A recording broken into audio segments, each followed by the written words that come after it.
میں کہتا ہوں یہ جس ہستی کو میں دعوت دے رہا ہوں یہ اہل سنت کا ستون ہے. کہہ دو نا سبحان اللہ. محقق دورہ خطیب ابن خطیب خطیب پاکستان حضرت علامہ مولانا ڈاکٹر کوکب نورانی اوکاڑوی صاحب دامت برکاتہم العالیہ. ذرا نعرے لگیں گے تو مزہ آئے گا. نعرہ تکبیر، نعرہ رسالت، نعرہ تحقیق، نعرہ حیدری، علماء اہل سنت. ختم نبوت زندہ باد، ختم نبوت زندہ باد، ختم نبوت.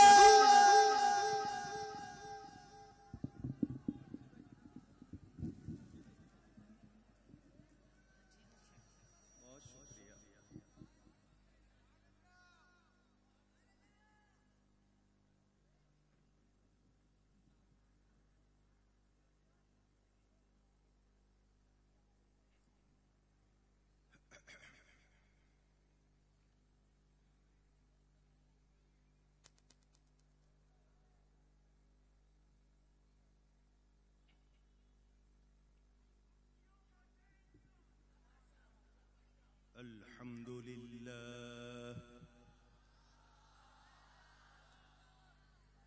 الحمد لله رب العالمين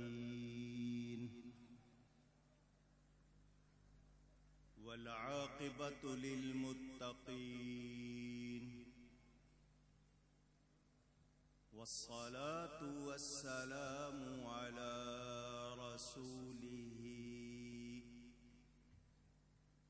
سید المرسلین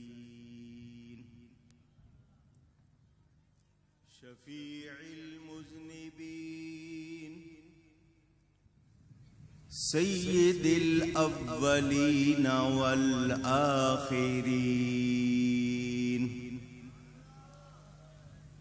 سیدنا ومولانا محمد رسول رب العالمين وعلى آله وصحبه أجمعين. أما بعد فأعوذ بالله من الشيطان الرجيم. بسم الله الرحمن الرحيم.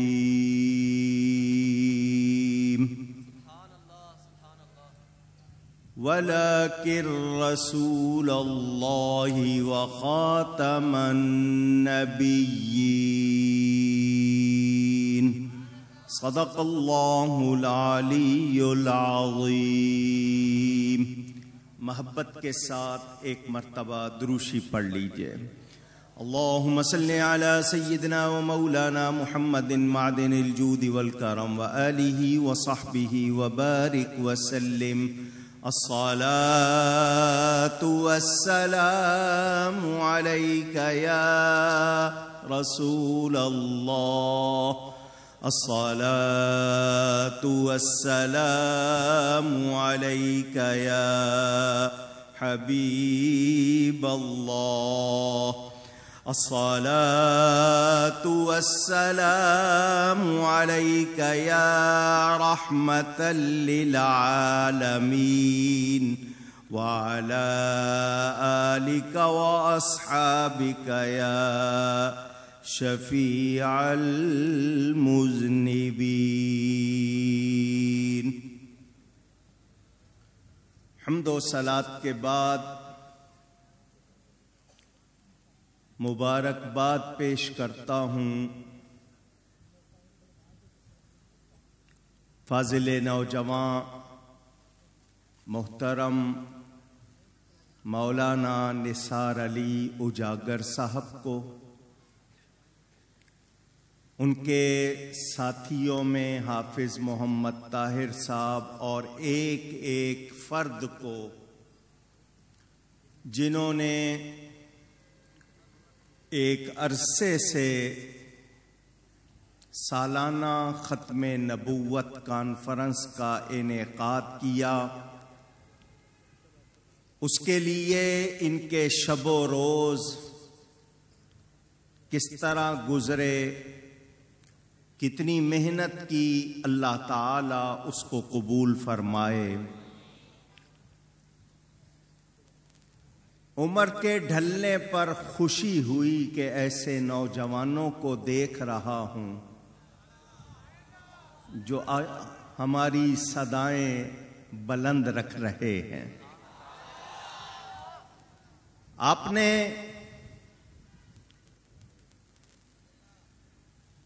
پرجوش عالمانہ خطاب حضرت علامہ پیر سید مظفر حسین شاہ صاحب، اللہ ان کی عمر میں صحت میں برکت فرمائے، ان سے سنا اور دیگر خطاب بھی سنیں گے۔ میں صرف چند منٹ آپ کے لوں گا۔ مجھے اندازہ ہے کہ اسٹیج پر معزز شخصیات موجود ہیں۔ اسمبلی میں قادیانیوں کے خلاف پورے اہل سنت کی طرف سے بل پیش کرنے والی شخصیت کے جانشین بھی موجود، اور اس کے علاوہ معززین، اور پھر آخر میں آپ نے پنجاب سے آئے ہوئے مہمان کا خطاب بھی سننا ہے۔ مجھے جتنی بھی یہ کانفرنسیں ہوئی ہیں ہر ایک میں آنے کا موقع ملا، اور میں نے دیکھا ہر کانفرنس سے نثار علی اور زیادہ اجاگر ہوا ہے، اور انہوں نے اپنے آپ کو پہلے علی پہ نثار کیا ہے تو اجاگر ہوئے ہیں، اور اجاگر ہونے کا وہ گر بھی لوگوں کو سکھا رہے ہیں۔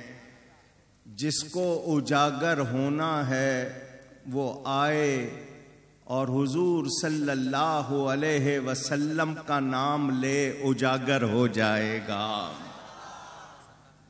حافظ محمد طاہر صاحب فرما رہے تھے کہ نوکر ہیں نبی کے، کوئی عام نہیں ہے، یہ ان کی بات وہ کہہ سکتے ہیں۔ میں اپنے آپ کو شمار کروں تو مجھے تو اتنا اندازہ ہے، تجھ سے در، در سے سگ، اور سگ سے ہے مجھ کو نسبت، میری گردن میں بھی ہے دور کا ڈورا تیرا۔ حضرت مولانا نور الدین عبد الرحمن جامی رحمت اللہ علیہ قدس سرہ السامی کیا فرماتے ہیں؟ حضور کاش آپ کے کسی کتے کا نام جامی ہوتا۔ یہ محبت اہل سنت کا حصہ ہے، کسی اور کا نہیں۔ میرے دوستوں اور بزرگوں، پہلی بنیادی بات یہ کرنی ہے، الحمدللہ ہم مسلمان ہیں، اور ہمیں ہمارے عقیدوں کے بارے میں کسی غیر کو زبان کھولنے کی جرات نہیں کرنی چاہیے۔ آپ میرا پوائنٹ نہیں سمجھے۔ میں اگر مسلمان ہوں، میرے مسلمان ہونے کی بات کرے تو مسلمان کرے، جس کا عقیدہ درست نہیں اس کو میرے ایمان پر بولنے کی ہمت نہیں کرنی چاہیے۔ سمجھے ہو بات کو اب بھی یا نہیں سمجھے؟ وہ لوگ جن کو معلوم ہی نہیں کہ ایمان ہے کیا، وہ مجھے کہنا چاہیں کہ تمہارا عقیدہ درست نہیں، کوئی ہمیں مشرک کہنے لگ جائے، کوئی ہمیں بدعتی کہنے لگ جائے، تو میں اس سے پوچھوں گا پہلے اپنے بارے میں بتا تو ہے کون؟ سبحان اللہ، سبحان اللہ، واہ واہ، ماشاء اللہ۔ کچھ لوگوں نے حضرت علی کرم اللہ تعالی وجہ الکریم کے بارے میں زبان کھولی، حضرت ابو بکر کی افضلیت کو مشکوک بنانا چاہا۔ میں نے ان سے پوچھا کیا تم داتا گنج بخش ہو؟ کہنے لگے نہیں۔ میں نے کہا پہلے اس مقام کو پاؤ پھر زبان کھولنا۔ جب میرا داتا حضرت ابو بکر کو افضل مانتا ہے، پھر داتا سے چھوٹا جو بھی ہے بولتا رہے، ہم اس کی سننے کو تیار نہیں۔ قرآن کہتا ہے میرا نبی آخری نبی ہے، یہ قطعی عقیدہ ہے، ٹھوس عقیدہ ہے، ڈھل مل نہیں ہے، موسم کے ساتھ بدل نہیں سکتا، ہوا کے ساتھ یہ کسی طرف مڑ نہیں سکتا۔ یہ عقیدہ پہلے دن بھی تھا، آج بھی ہے کہ میرا نبی آخری نبی ہے۔ سبحان اللہ، سبحان اللہ، میرا نبی آخری نبی ہے، اونچی کہیے، آخری نبی ہے، ایک بار ذرا زور سے کہہ دیجئے، آخری نبی ہے۔ اب اگر کوئی اپنے آپ کو قاسم العلوم والخیرات کا لقب خود دے لے،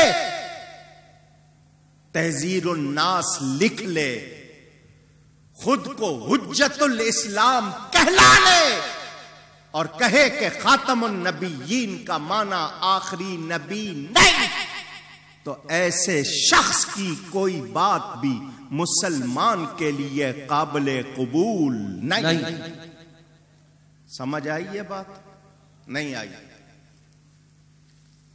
مدرسہ دیوبند بنایا تھا حاجی عابد حسین صاحب نے، نام سنا آپ نے؟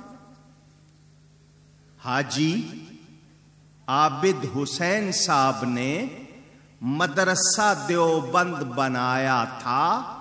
حاجی صاحب کی قبر دیوبند میں ہے، مسجد کا نام ہے چھتا، چھتا مسجد کے ساتھ ان کی قبر بنی ہوئی ہے، ہر جمعے کو وہاں میلاد ہوتا ہے۔ سبحان اللہ، سبحان اللہ، وہ پکے سنی تھے، ان سے انہوں نے مدرسہ چھین لیا، اس کا نام دارالعلوم دیوبند رکھ دیا۔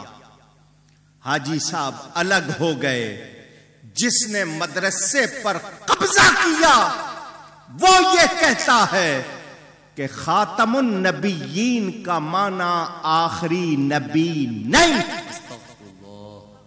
اس کے چیلے آج ختم نبوت کے ٹھیکیدار بننا چاہتے ہیں۔ یہ بزم یار غار کے اسٹیج سے اکاڑوی کا بیٹا بول رہا ہے۔ اللہ اللہ، خطیب پاکستان زندہ باد، خطیب پاکستان، اور ببانگے دوہل بول رہا ہے۔ حافظ طاہر صاحب نے کلام پڑھا کہ جان حاضر ہے، میرے دو بھائی قربان ہوئے ہیں ختم نبوت پر۔ سبحان اللہ، سبحان اللہ۔ ضلع منڈ کمری جس کو اب ساہیوال کہتے ہیں، 1952 اور 53 میں تحریک چلی تھی عقیدہ ختم نبوت کے تحفظ کے لیے۔ میرے والد صاحب ضلع منڈ کمری کے امیر تھے۔ پولیس نے، حکومت اس تحریک کو توڑنا چاہتی تھی، خواجہ ناظم الدین کا دور تھا، سر ظفر اللہ قادیانی کے لیے یہ ساری کاروائی ہو رہی تھی اور غیروں کو خوش کرنے کے لیے ہو رہی تھی۔ میرے والد صاحب نے 3 ہفتے گرفتاری پیش نہیں کی اور ہر جلسے میں شرکت کی۔ سبحان اللہ، سبحان اللہ۔ مجسٹریٹ اصغر علی کا بیان ریکارڈ پر موجود ہے۔ اوکاڑوی صاحب ہمارے سامنے ہوتے ہیں، جب ہم آگے بڑھتے ہیں وہ ہم کو نظر نہیں آتے. سبحان اللہ. خطیب پاکستان، خطیب پاکستان. یہ اس کا بیان لکھا ہوا ریکارڈ پر موجود ہے. ہر جلسے میں، آخری جلسے میں اعلان کیا آج میں گرفتاری دوں گا.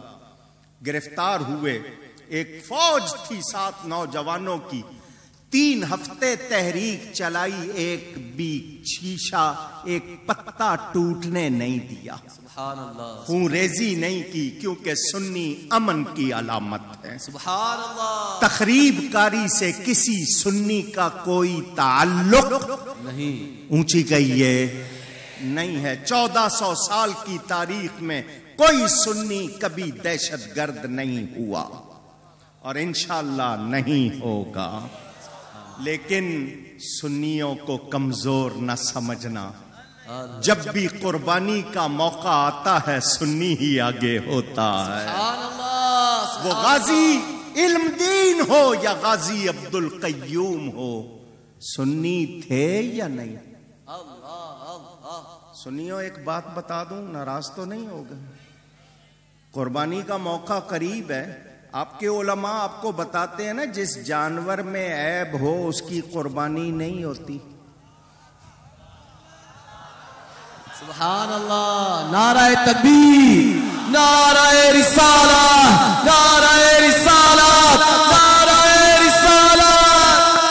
نبی کے نام پر جب بھی قربانی دے گا سنی دے گا. دوسروں کو یہ توفیق نہیں. میرے والد صاحب قبلہ قید تھے.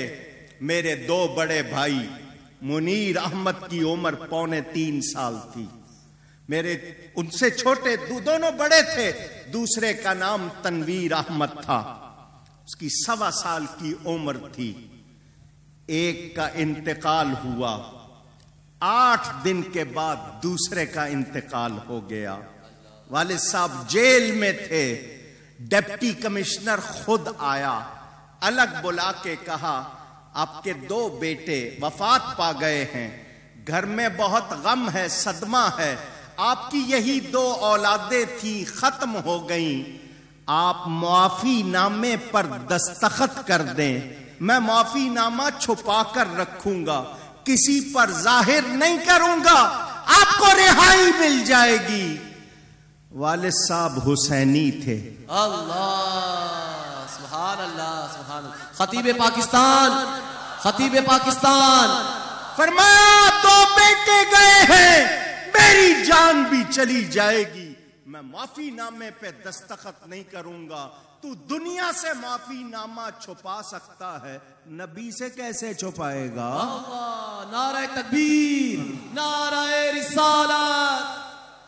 میں نے کوئی جرم نہیں کیا، میرا کل بھی یہی عقیدہ تھا، میرا نبی آخری نبی ہے، آج بھی یہی عقیدہ ہے. انہوں نے نظر بند کر دیا. میں جھوٹ نہیں بولتا، مجھ سے قرآن اٹھوا لو، قسم اٹھا لو، میں بندوں کے نام بتا سکتا ہوں جو معافی نامے پہ دستخط کر کے رہا ہوئے اور آج ختم نبوت کے نام پر لوگوں کو دھوکہ دینا چاہتے ہیں. میں کل بھی تھا، اسی باپ کا بیٹا ہوں. میں آج بھی اعلان کر رہا ہوں، 1974 سے میں بھی جلسوں میں برابر ختم نبوت کی بات کر رہا ہوں. بتانا یہ چاہتا ہوں، نبی کے نام پر اگر جان حاضر ہے تو صرف سنی کی ہے. سبحان اللہ. ختم نبوت زندہ باد. ختم نبوت، ختم نبوت. میں نے یہ جملہ پہلے بھی کہا، پھر کہہ رہا ہوں، ختم نبوت کو کوئی خطرہ نہیں ہے. ختم نبوت کو کوئی خطرہ نہیں، کیونکہ میرے نبی نے پہلے ہی اعلان کر دیا تھا کہ میرے بعد دجال اور کذاب ہوں گے. جو نبی ہونے کا دعویٰ کریں گے وہ سب جھوٹے ہوں گے. کیوں؟ اس لیے کہ میں آخری نبی ہوں. اللہ سبحان اللہ. حضور نے اعلان فرما دیا، دعویٰ کرنے والے اس وقت بھی ہوئے، آج بھی. اور یہ صدیقی مشن ہے. حضرت ابو بکر نے سب سے پہلے نبوت کے جھوٹے دعوے دار کا مقابلہ کر کے امت کو پیغام دے دیا. جو نبی کو مانتا ہے وہ نبی کو آخری نبی مانتا ہے. اگر کسی کے پاس ہیر پھیر ہے تو وہ مسلمان نہیں ہو سکتا. اونچی نہیں ہو سکتا. اب ایک فتویٰ دے دو. جتنے مفتی اسٹیج پر بیٹھے ہیں وہ فیصلہ کریں گے. فتویٰ آپ دے دو. سوال میں کر رہا ہوں. یہ قطعی عقیدہ ہے, ضروریات دین میں سے ہے کہ نبی کو آخری نبی مانا جائے. جو نبی کو آخری نبی نہ مانے اور یہ کہے کہ خاتم النبیین کا معنی آخری نبی نہیں, کون ہے وہ؟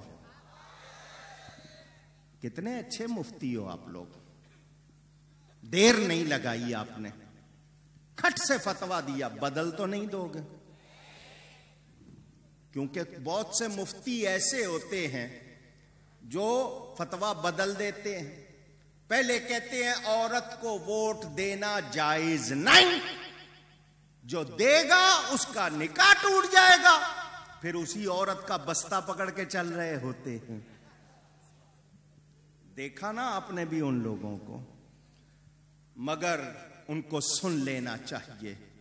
اگر تم واقعی ختم نبوت کے موقف پر اہل سنت کے ساتھ ہونا چاہتے ہو تو پھر تحذیر الناس والے کے لیے بھی وہی کہو جو تم قادیانی کے لیے کہتے ہو. سبحان اللہ, سبحان اللہ. اگر ادھر رعایت کرتے ہو تو سن لو, تم گندم نما جو فروش بلکہ زہر نما شکر فروش بن رہے ہو. تو یاد رکھنا تمہیں کوئی بھی قبول نہیں کرے گا. آئیے یہ بات آپ کو رٹانی ہے, یاد کرانی ہے, سمجھانی ہے. جو بھی کسی طرح بھی اگر یہ سمجھے کہ ہو سکتا ہے کوئی دلیل ہو, وہ بھی مومن نہیں رہے گا. اور ایک بات اور سن لو, نمازیں پڑھ پڑھ کے کچھ لوگوں نے ماتھوں پر اتنے بڑے بڑے شامی کباب بنا لیے. ان کے پانچے اتنے چڑے ہوتے ہیں کہ دور سے ہی پتہ لگ جاتا ہے کون سی بلا آ رہی ہے. ان کے چہرے دیکھ کے پتہ چل جاتا ہے اس کا نور والوں سے کوئی تعلق نہیں ہے. میں پوچھنا چاہتا ہوں, ان کی نمازیں کام آئیں گی؟ روزے, زکاتیں, حج نہیں. کیوں کہ نجات کا مدار ایمان پر ہے. اعمال صالحہ ضروری ہیں مگر آمنو پہلے ہے, عمل الصالحات بعد میں ہے. اگر ایمان نہیں تو کوئی عمل بھی مقبول نہیں. شیطان نے لاکھوں برس عبادت کی تھی, اس کی نماز کام آئی؟ کیوں کہ اس نے نبی کا ادب نہیں کیا تھا. نبی کا ادب نہیں کیا تھا, نمازیں کام نہیں آئیں, علم کام نہیں آیا. اس کی جتنی بھی کوششیں تھی, اس کے عقیدے سب ختم, کیونکہ نبی کا ادب نہیں کیا. جب اس کی لاکھوں برس کی کام نہیں آئی, ان کی 50 برس کی کیا کام آئے گی؟ اور ایک بات اور سن لو, 5 نمازیں پڑھنے کا حق صرف سنی کو ہے. اللہ, سبحان اللہ, سبحان اللہ. 5 نمازیں پڑھنے کا حق اگر سنی بیٹھے ہیں تو آواز لگا دے. فرض تو 50 ہوئی تھی اور 45 معاف ہوئی نبی کے وسیلے سے. اور اس نبی کے وسیلے سے جس کی وفات ہو چکی, یہ تو وسیلہ ہی نہیں مانتے اور وفات والے کا تو بالکل نہیں مانتے. ان کو 5 پڑھنے کا کوئی حق نہیں. 5 صرف وہ پڑھے گا جو میرے نبی کو زندہ مانتا ہے. نعرہ رسالہ, نعرہ رسالہ. ختم نبوت کے عقیدے کا تعلق حیات النبی سے بھی ہے، کیونکہ نبی زندہ ہے، اور حضور نے فرمایا میرے بعد کوئی نبی نہیں، تو نبی کا بعد آئے تو کوئی نبی بنے، میرے نبی کے بعد تو قیامت ہے، اور قیامت تک نبوت ہے تو میرے نبی کی ہے۔ سبحان اللہ، نعرہ رسالہ، نعرہ رسالت، نعرہ رسالت۔ ابھی آپ کو شاہ صاحب سنا رہے تھے، میں ان کی حوالے کیونکہ یاد نہیں رکھنا چاہتا اس لیے سامنے رکھے ہوئے ہوں۔ مرزا قادیانی نے کیا کیا بکواس کی ہے اگر آپ کو سناؤں۔ سب سے پہلی بات، مرزا قادیانی کو کس نے کھڑا کیا؟ انگریز نے۔ اونچی بولے اور اونچی بولے۔ کیوں کھڑا کیا؟ وہ جہاد کے خلاف بات کرنا چاہتے تھے۔ جہاد کا حکم قرآن میں ہے، قرآن کی آیت کو بدلا نہیں جا سکتا۔ قرآن کا حکم کیسے بدلا جائے؟ وحی کی ضرورت ہے۔ وحی کس پر آتی ہے؟ نبی پر آتی ہے۔ انگریز نے لوگوں کو جمع کیا، دروازہ کھول دیا دیوبندیوں نے۔ کس نے کھولا؟ تحذیر الناس موجود ہے، کسی پر الزام نہیں ہے کہ حضور صلی اللہ علیہ وسلم کے زمانے میں یا حضور کے بعد کوئی نبی آ جائے تو خاتمیت محمدی میں فرق نہیں آئے گا، یہ لکھا ہوا ہے اس میں۔ سیدھی سی بات، جواب تو بہت سارے ہیں۔ انہوں نے دروازہ کھولا، آہستہ آہستہ چلے، مرزا نے چھلانگ لگا دی، اور آج تک مرزائی وہی کتاب پیش کرتے ہیں۔ آج تک شاہ اویس میاں اس وقت کم سن تھے، اگر ان کے پاس ریکارڈ ہو نکال کر دیکھیں، اخباروں میں چھپا تھا جب اسمبلی میں مرزا کو بلایا گیا اس کے جانشین کو، وہ اس وقت بھی تحذیر الناس اٹھا کر لایا تھا کہ یہ دیکھ لو، دیوبندی عالم نے لکھا ہے نبی کے بعد نبی آ سکتا ہے۔ علامہ عبد المصطفیٰ اظہری موجود تھے، مولانا شاہ احمد نورانی موجود تھے، مولانا سید محمد علی صاحب حیدرآباد والے، یہ تین علماء اس وقت اہل سنت کے اسمبلی میں موجود تھے۔ مسودہ میرے استاد حضرت مولانا غلام علی صاحب نے بنا کے دیا تھا۔ انہوں نے کہا، اور پھر اس وقت میرے نبی کا معجزہ ظاہر ہوا تھا، اسمبلی کا حال پیک، جس میں کوئی پرندہ نہیں آ سکتا، مگر اس وقت گند گرا اور اس مرزا پہ گرا۔ یہ بھی اسمبلی کے ریکارڈ میں موجود ہے۔ آج بھی یاد رکھنا، یہ تمہیں دھوکہ دیتے ہیں۔ ہم اہل سنت و جماعت صدیق اکبر سے لے کر آج تک ایک آواز ہے۔ الحمدللہ، ایک ہی نعرہ ایک آواز، ختم نبوت زندہ آباد۔ ایک ہی نعرہ ایک آواز، ختم نبوت زندہ آباد۔ چار یاروں کی آواز، صدیق اکبر سے لے کر آج تک اہل سنت کی ایک آواز ہے۔ انہوں نے پینترے بدلے ہیں، آج تک بدل رہے ہیں۔ ان سے کہہ دو تم بدلتے رہو، تمہارے نظام بدلتے رہیں، تمہارے نعرے بدلتے رہیں، مگر سنی کا عقیدہ کل بھی یہی تھا، آج بھی یہی ہے، میرا نبی آخری نبی ہے۔ حضرت عیسیٰ علیہ السلام تشریف لائیں گے، مگر ان کی نبوت کا زمانہ ختم ہو چکا۔